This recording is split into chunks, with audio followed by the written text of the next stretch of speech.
I'm live. I'm gonna use aluminum. I mean, nylon.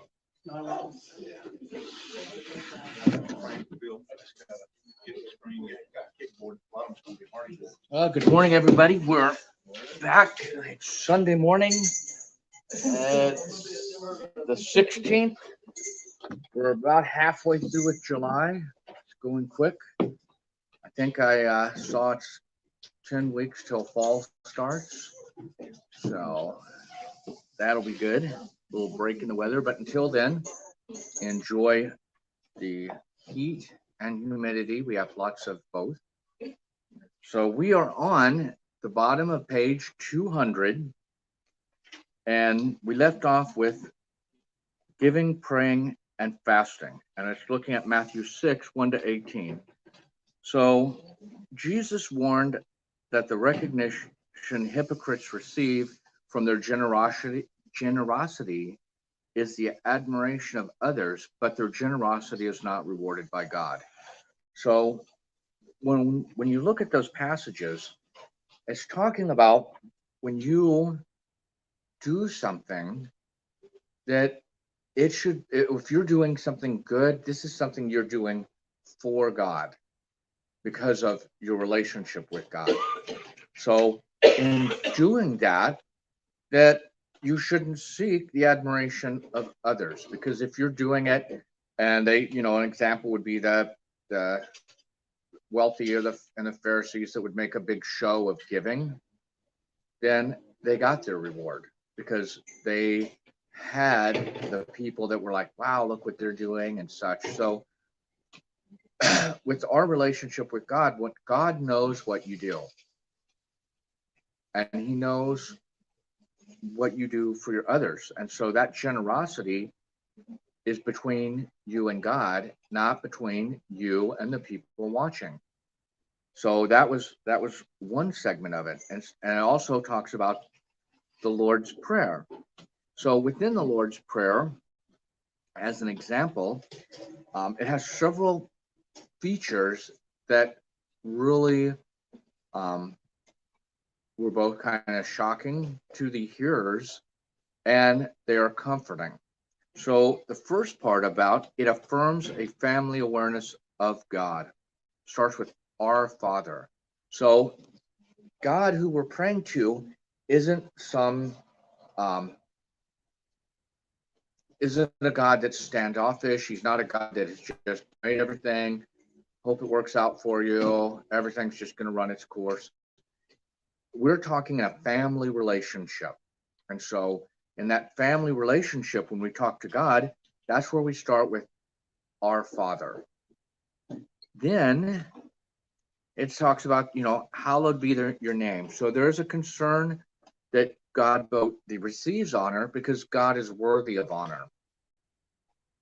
It expresses an eschatological longing for a time when all human beings will acknowledge God as Lord. And that is your kingdom come. So, as we look at what the New Testament says about what our priorities should be, and we think about, everyday life, what our priorities are, and of course, we have concerns about everything in life, about the job, the house, the weather, will a hurricane come? How are my kids doing? How are my brothers and sisters doing? How are my parents doing? We have all of these, but within it, excuse me, is our prayer also centered on God's kingdom? Because we can talk a lot about our own kingdom when we pray. We can bring all these issues up. We can, talk about, I need Al's kingdom furthered. And to do that, I need this, this, this. And you basically come up with a laundry list. So here, we also are to remember, where is your concern for furthering God's kingdom? And that's where we say, your kingdom come. And it contains a petition for the necessities of physical life. Give us today our daily bread. And so, once again, in going back to our Father, and that God already knows everything, then we should be concerned. We should have a concern that we are doing God's work and that we're letting God work through us to both do his work and to provide for us. And so that's where give us today our daily bread. So, a lot of times in life we get caught up in our own kingdom and we forget that we're not here to create and pass down our own kingdom. We're here to worry about, are we doing what is necessary in God's kingdom? And part of that is for forgiveness. So there's a relationship on forgiving others and asking for forgiveness. And so we have to remember, when we became a Christian, we were just like everybody else. We were lost. We were going to pay the penalty for sin. And once we were saved, Christ paid that penalty for sin. And so, being now a new person that is not going to have to pay for their own penalty for sin at any point, how forgiving are we? When we're wanting God to, I do. I want God to absolutely forgive everything I've ever done, everything I'm going to do. And yet when something happens to me, do I feel the same level of forgiveness as I'm asking from God? Do I forgive others or do I not? And if I don't forgive others, how am I going to God and asking for forgiveness from him and talking about, that my relationship with God, if I won't even forgive anybody else and I have a damaged relationship with those people? So forgiveness is because we were forgiven. And so if we were to back all the way out and just look at, we have a relationship with God. Those people have a relationship with God. My relationship with God is one of forgiveness. Their relationship is broken. So if they do something to me, am I more concerned that they are pushing themselves further from God in their relationship with him? Or am I worried that they said something to me and I didn't like it, or they did something to me and I didn't like it, and now I'm going to carry this? Well, I'm not going to forgive them. Look what they did. Look what they said. I won't even do it if they don't even come back and tell me they're sorry, because that you could say there's nothing they could do to fix this, right? And you're true. That is true. They can't. You're not looking for, like, I need a dozen eggs, I need a wrapped up gift. No, what they did, they can't undo. But in the same manner, have you ever thought about yourself and God? What you did, you can't undo. You can't become perfect once you're not perfect. So there's none of that. So what do we get from God? Complete forgiveness without giving anything. Well, I didn't pay for any portion of my salvation. I didn't I was given 99%, and then God said, you have 1% to do. Surely you can do that. It was 100%. So when we talk about forgiveness, do we have the same level of forgiveness for others? Or do we expect to forgive because they provide or do something?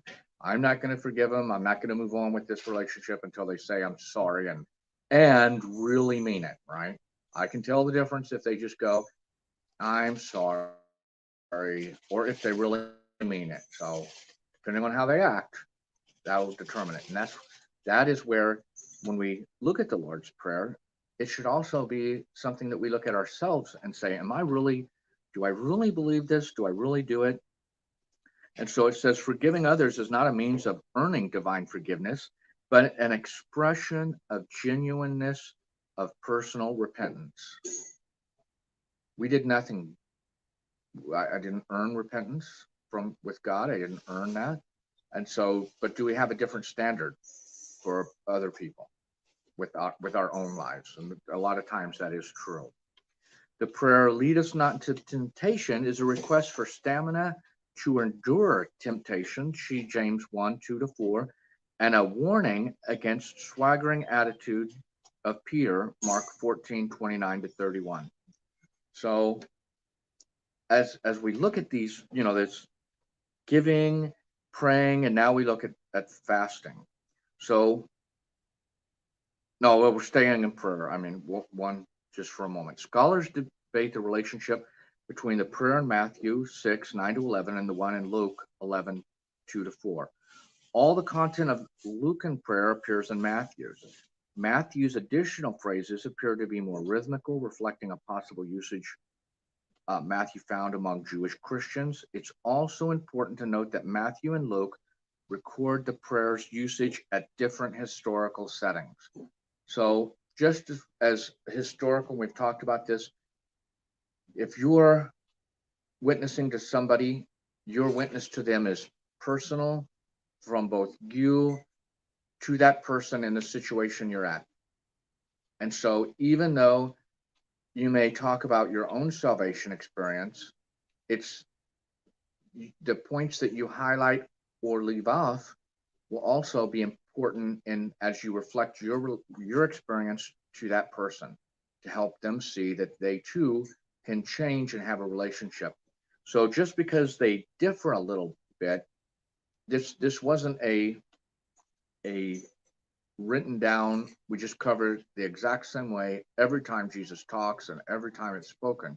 So that should be acceptable easily, that in different circumstances, when Jesus was talking to different groups, it would be some minor changes in the story. So it's reasonable to suggest that Jesus used the prayer on multiple occasions and that Matthew and Luke simply recorded different instances by use of Jesus. So now remember, the Lord's Prayer, it talks about a new relationship. It talks about our own priorities. It talks about, do we have also a focus on God's priorities? So it would be reasonable if that would come up in many different during many different opportunities. So think about this. So Jesus emphasized the value of fasting as a sign of repentance before God rather than an effort to impress others with personal piety. And so that's where we see the stories also of, we would see these, he gave a story of other people fasting and they made a big show of it, right? Then if you're fasting, who are you fasting for? If you're fasting to work on your relationship with God, then nobody else should know you're fasting. If you're fasting to gain, the admiration or accolades from other people, then you're not fasting for God at that point. You're fasting for other people, and you're getting what you asked for. If you're fasting for other people and you're putting on a big show, and those other people acknowledge you, you got what you asked for. And that's where also, if you're fasting and it's between you and God, it should be between you and God. And then you have kept the focus of why you do it on God instead of on yourself. Because if your focus is on yourself, you'll want everyone to know it so you can get the accolades.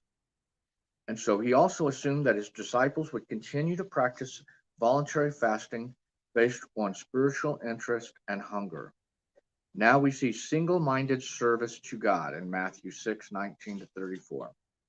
So that is something everyone struggles with, right? That single-minded service, because the problem with life is all the other stuff that goes with life. We are, as we grow up at home, we don't have a lot of control, if any, because we're kids. We leave home. Now we have a focus of job, right? And then you get married, and all of a sudden, now I have job and my spouse. And then we have kids, and I have job, spouse, kids. And then we have, you either rent or buy something, and now I have added to it the maintenance and upkeep. And then I would like to, and then it just goes on and on and on. So with that, that how do I serve God, maintain a focus on God, but I still am alive on earth? I still have, I need a job. I need to work. I need to plan for a future. I need to raise the kids. I need a car to drive them, all of these things. So here we see Jesus warned against covetousness and anxiety by appealing for loyalty to God and trust in his compassionate care. So there is a difference between I'm going to need this. I need a house. I need clothes. I need a vehicle. And oh, did you see what such and such has? I just really, more than anything, want that. It was the best, the coolest, the fastest, the whatever it is. I really want that. Now we've changed our focus, right? Not from I just need to have things and I want to, of course, be comfortable and I want to raise my kids. Now I've changed to covetousness. Now I've got that little voice that goes, oh, if I could only get that. Now, because when covetousness happens, we also, there's like a little phrase at the end. If only I could get that, I would be happy.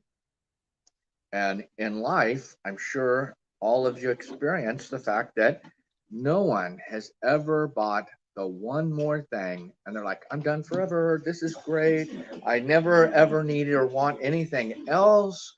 It, it's perfect. I'm glad I bought it so early in life. Now the whole rest of my life I can live without ever wanting to buy anything, right? Or ever looking at somebody else's stuff and go, you know, the newer model. Now mine is diminished because they bought something I like mine less. So covetousness is a problem that has existed forever because someone else is always buying something else. Even, you know, in biblical times, you're like, well, what could they buy? Oh, did you see John's new horse? That thing is bigger than ours. It's better than ours. It's younger than ours. Ours is barely fit for glue now, and he's got the big racehorse. So, you know, there was always an opportunity to say, only I had what someone else has, surely I would be happy. And covetousness is a thing that we all should confront in our own lives and look at and go, things are never going to make us happy. It may make you happy for a moment, but as soon as you own it, you'll realize there's one more better thing. And if only I had it, I would be done. So Jesus almost personified the I as a moral arbiter through which either good or evil could enter the body. So, you know, when we had these stories and Jesus presented, you know, the I, right? Then that was giving us an analogy of something we could relate to something that was spiritual. He called for believers to live a life of devotion to God rather than being swamped by materialism. Because where your heart is, that is where you're working. If your heart is in building your own castle and empire, that is where you will value. If you value God's kingdom and working for God, then that's where we talk about a storehouse of treasure in heaven. That's what you're working for. And you're like, one day I'll be there. I will get to see it. I will get to experience it. And then that will help your priorities looking towards God's kingdom because we know every person I've ever known or witnessed that was buried, they didn't take the car. They didn't take the house. They didn't take the clothes. They hopefully didn't take the bank account, whatever was left. I mean, they didn't just draw that out of the bank and load all that cash up into the coffin and go, well, you're dead. You really can't use it, but we'll go ahead and send it with you anyway. So, so with that, all the things that you think are important now, you're not taking them with you. If there's no material things that you're going to grab and go, oh, look, you show up with a luggage. No one shows up in heaven with luggage, right? You don't even bring luggage with you. You don't bring jewelry. You don't, nothing. So what can we help bring with us? What can you have an impact on bringing with you to heaven? The whole mission that Jesus left us is go and make disciples, right? So if you're making disciples and they've made a commitment for Jesus, guess who's coming? They are. When you talk to your family members and your kids and they make a decision for Christ, they are coming with you. So really the effort of discipleship, go and preach, is the only thing of value that makes it to heaven is people. And so if that's the only thing of value in God's kingdom, when we are working to go there, that fits with Jesus' commission of go and teach and make disciples. It also fits in our priority when we see about raising your family. It talks about the priority of forgiveness, all of those things, because if the most important thing is helping other people make a decision for Christ and then discipling them, that's what's going to fill up in heaven, the people. None of the other, no jewelry, no luggage, nothing else. So that's where, where's our focus? It can't be materialism because it's going to end. It has to be reaching the lost, because every person saved is somebody that will be in heaven with you. He also warned that worry was irrational in 6:26. Now, worry is irrational. No one has ever stopped something by worrying, because worrying only exists inside of you. You can't bottle it. You can't, throw it out with the trash. It only exists in you. So what are some of the causes of worry? And it goes back to, this is out of my control, and I'm gonna, you dwell on it because you're how can it be fixed? How can this be resolved? And there's a lot of problems in life like that. So when we talk about prayer and you bring things to God, one, God already knows about it, but we're bringing it to him because we have a relationship. And two, when we give something to God, do you really give it to him, or do you kind of, I'll share it with you and we can both hang on to it. I want you to hang on to it. I'm going to hang on to it. And I'll let go once you solve it. And I'm like, ooh, that's not a worry anymore. So we need to be aware that we need to plan, but worrying is, you can't change anything. In fact, it talks about, can you change the color of your hair?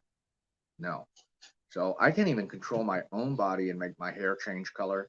Then it's going to be pretty hard to worry like something to success. And it's unproductive in 6:27, and even pagan in 31 and 32. He promised that God would supply physical needs for the follower who makes obedient discipleship his chief concern. So the next portion, avoiding critical attitudes and spurious discipleship. Now, we're the same people. So the same people had the same problems in the time of Christ as they do now. So Jesus prohibited fault finding, critical attitude, blind to personal failings. So what we'll see is he did not exclude the need for value judgments towards other professing believers, and that's in Matthew 7. So it's not that we're to not evaluate the life and message, but we are not to hold them to a standard that we don't even hold ourselves to. And that's normally the issue with judging, is whoever those people are, they should be doing this, but we don't have the same value judgment for ourselves, or we'd be a lot less critical. So the mote in the King James Version is a speck. It is a little speck. When we talk about specks, and it's amazing how a little speck can stand out. I took my Christmas tree down in probably the end of January, and we put it in the garage. I still have the little specks of glitter on the side of our staircase from that event. And once you see a speck of glitter, you cannot unsee it. Now that I have seen it, every time I walk up the stairs, I'm like, there they are. So I kind of like them though, because now we're getting closer, right? 10 weeks to fall. We have the little glitters that, but we still have the dog got into glitter in the house. I'm like, he's got it on his nose. I'm like, where did you find that speck? And it is, once you see that little speck, you're like, oh, it gets, I know exactly where it's at, and it's now bothering me. But when we talk about others, sometimes we do the same thing. They have one little speck of a problem, and you're like, oh my word, those people with that speck of a problem, they need to change that.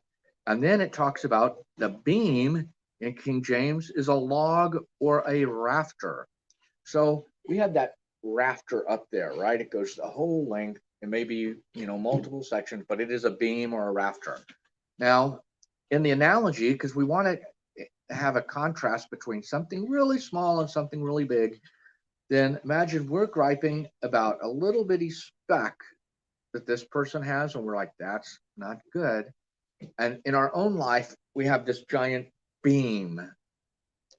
And so Jesus urged believers to apply to themselves the insights used so meticulously on others. So that goes back to, I want to be completely forgiven. I want no punishment. I want to be, as soon as I die and I'm going to heaven, I'd like a big hug. I'd like to, I'm welcomed in, a big hug. I'm glad you're here. You're all forgiven, just like I have faith. And I go in. But like we said, then our neighbor or somebody at work, and they're like, oh, that problem that they have, they twice this week, they looked at me funny. And it's really annoying, and I'm really tired of it. And yeah, but we don't apply the same standards of I want complete forgiveness, and yet somebody does something maybe even unknown to them that it's a problem, and we're like, oh, I cannot take it another week. Those people are, I can't believe they do this, and we don't have the same concern for forgiveness, and we may actually go, you know, if God would just lean on them a little bit, they would see the errors of their ways and they would become better, right? However, I don't want any leaning. I want forgiveness. But if they would lean on them, they would act better towards me. And yeah, it would be good. So, and it's kind of, it's very good that all this is there. And we kind of like can go, wow, I can't believe that this is going on. It's still going on.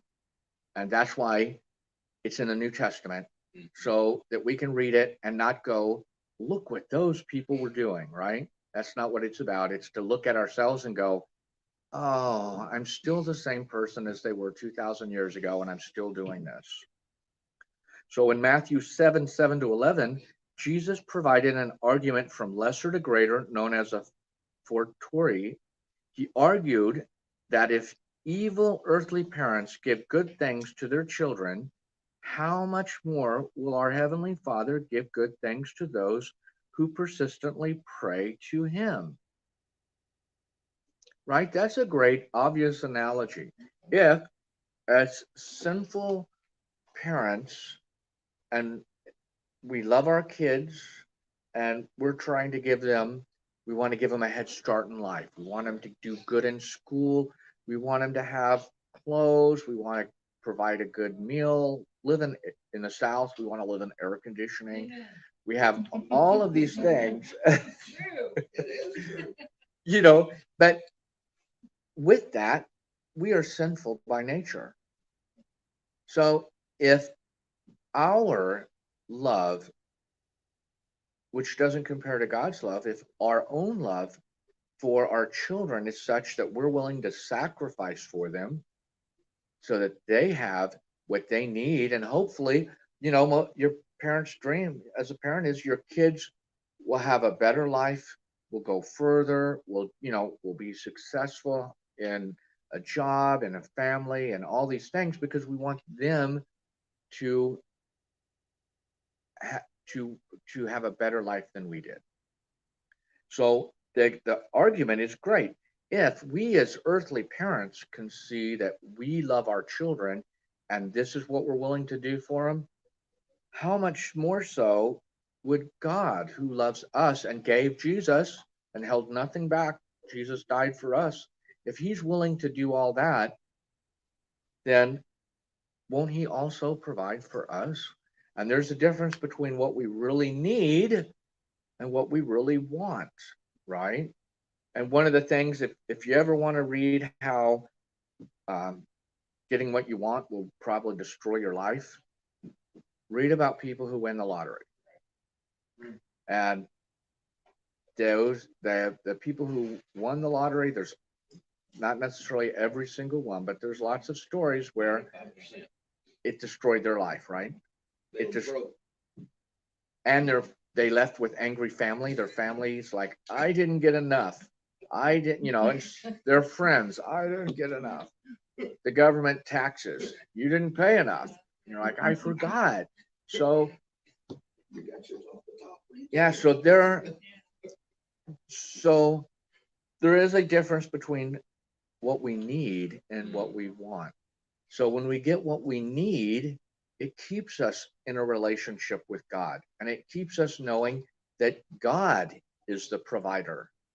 If we get what we want, then remember all that covetousness, that just goes rampant, right? Now I'm going to walk away. I can do all these things. And now who is now the person who's in control of making sure my life is getting what it needs? It went from God in a relationship with him to me and my bank account. I can do it all. I don't have to worry. I don't have to do anything. I am my own person now because I can provide for everything.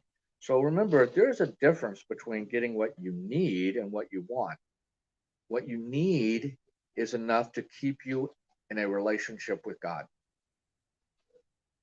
What you want is going to satisfy all of your wildest desires, and that is not going to keep you in a relationship. Jesus warned that true discipleship was a minority movement. We see that in Matthew 7, uh, 13 to 14. So it is a minority movement because, we have the analogy of the road, right? Wide is the road, narrow is the road for us. So being that, it will always be a minority movement. It will be one that doesn't die out, but it's not going to be one that uh, changes and all of a sudden the vast majority of people on the planet are Christians and a minority are not. So we've been warned already it's a minority movement. And he urged his followers not to be led astray by false prophets and to bring forth works that prove genuine discipleship. 17:15 to 20. So throughout the New Testament, we have all sorts of agricultural, because they were an agricultural society, agricultural ideas. And so one of the agricultural ideas is that a plant by its fruit, right? So if you are an apple tree, we're not going to get oranges, right? We're not going to get thorns. We're not going to get any of that. So in understanding in that analogy that we are known by our fruit, that is not what saves you. You're already saved. So that is what comes forth out of you. Because you are changed, because you are a new person, because you're following Jesus, then you will have this fruit. And that fruit is confirming, yes, you're a changed person. You're no longer producing thorns, you're producing apples, oranges, whatever it is. So that so that the proof of genuine discipleship doesn't earn anything in the sense of like now I've finished off earning my uh, forgiveness.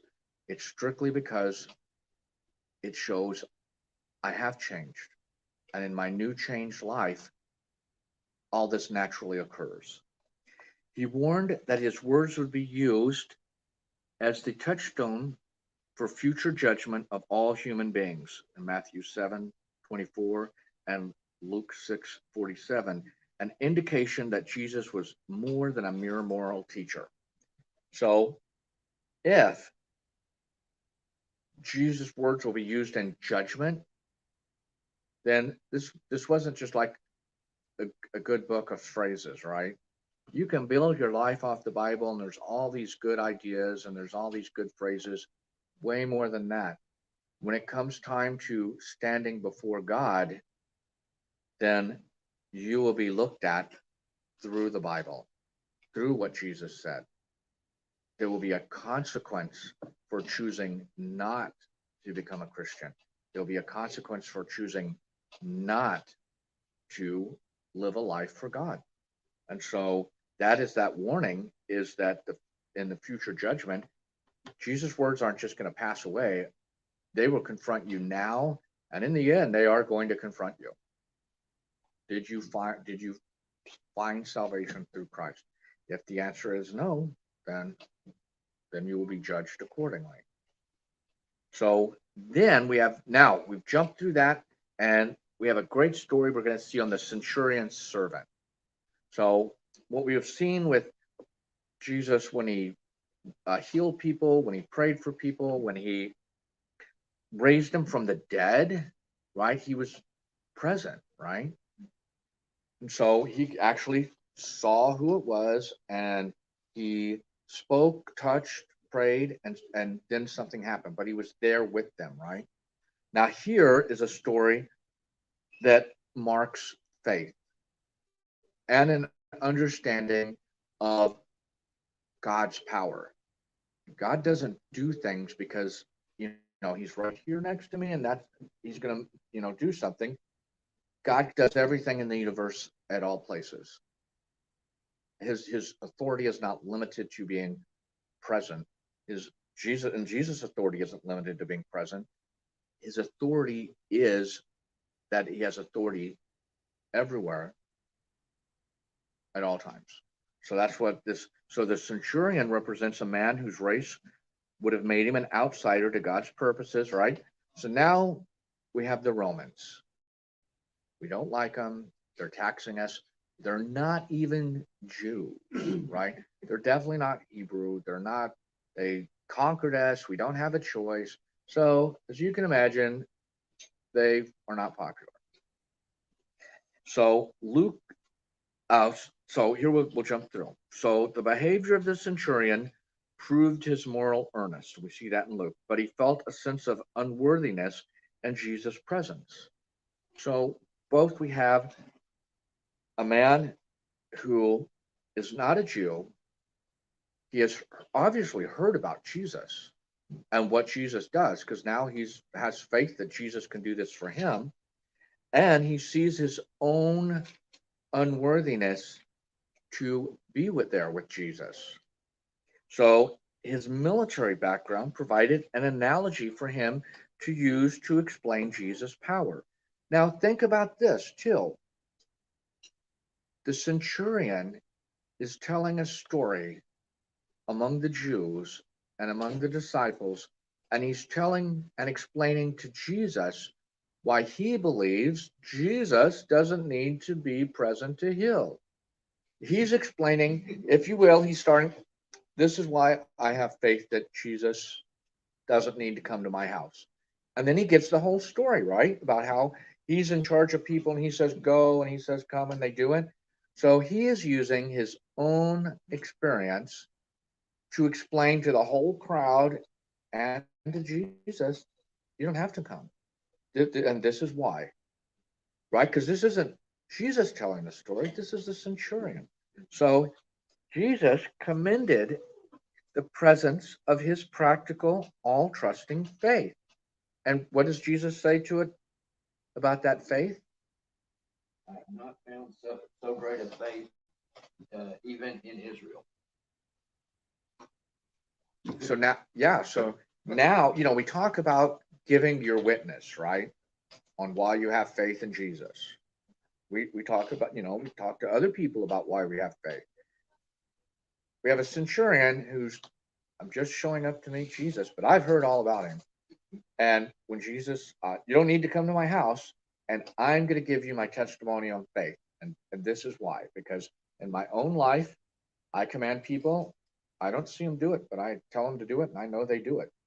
And here, if you say it's going to happen, Jesus, it's going to happen. And so then in the crowd of the Jews who are like, oh, a Roman guy came and Jesus is going to do this? And then Jesus tells them all, if you'll read that again, what he told them all this. I tell you, I have not found so great a faith, even in Israel. So, yes, this is one of the stories when you read it, the actual presenter of the story is a foreigner, not a Jew. And Jesus is commenting. So this is a big story. Jesus, and he used the incident to show that membership in God's kingdom was not exclusively a Jewish privilege, but was open to believing Gentiles. Jesus demonstrated his power by healing the servant at a distance in response to the centurion's faith. So now we also imagine we're the Jews and the Messiah. A lot of us believe he's the Messiah. He's come to rescue us. He's come to do this. He's going to set up another kingdom. He's going to do all these things. He's really going to get rid of the Romans, right? Because we're not going to be our own kingdom if those Romans are still hanging out with us. And so now, not only does he tell us that the Roman, who's not one of us, not a son of Abraham, no lineage, he has more faith than everyone. And then we hear that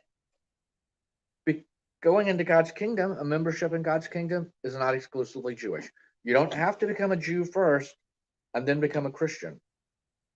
You can become a Christian right from being a Roman who's occupying us. And now he's going to be in heaven too, in God's kingdom. Yeah, so that was a really, if we would have heard it, being a Jew at the time, it would have really had some big questions in our head. The Romans are coming to heaven? Right. They're not even Jews. They're not sons of Abraham. And the Messiah is telling us no one has as much faith as a Roman. Like, so it would be a really tough time. That's why the Jews, the people following him, okay, we're going to read the next one, had not the same response. They were in awe and amazed, but they didn't make a commitment.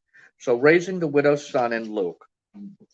So the presence of crowds show the popularity of Jesus at this point in his ministry.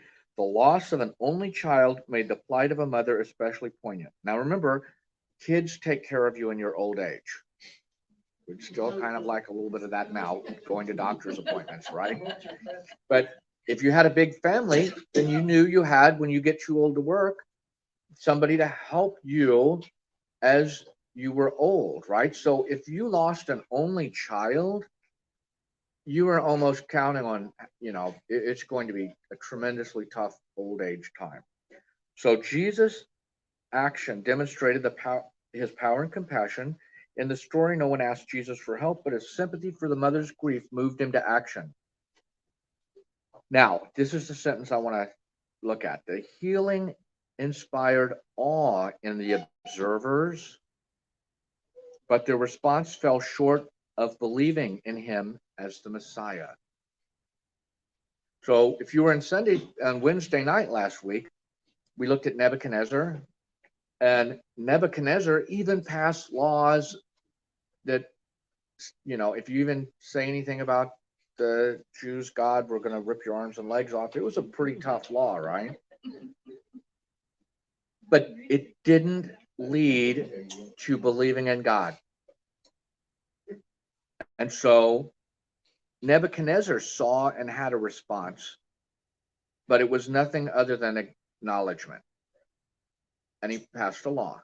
But other than that, he didn't go, we're all now following the God of the Jews. I've led a proclamation, tear down everything else. No, it was just, he was in awe, but it didn't change him. Here we have the observers that saw this, but their response fell short of believing in him as the Messiah. So what we see is the same thing today.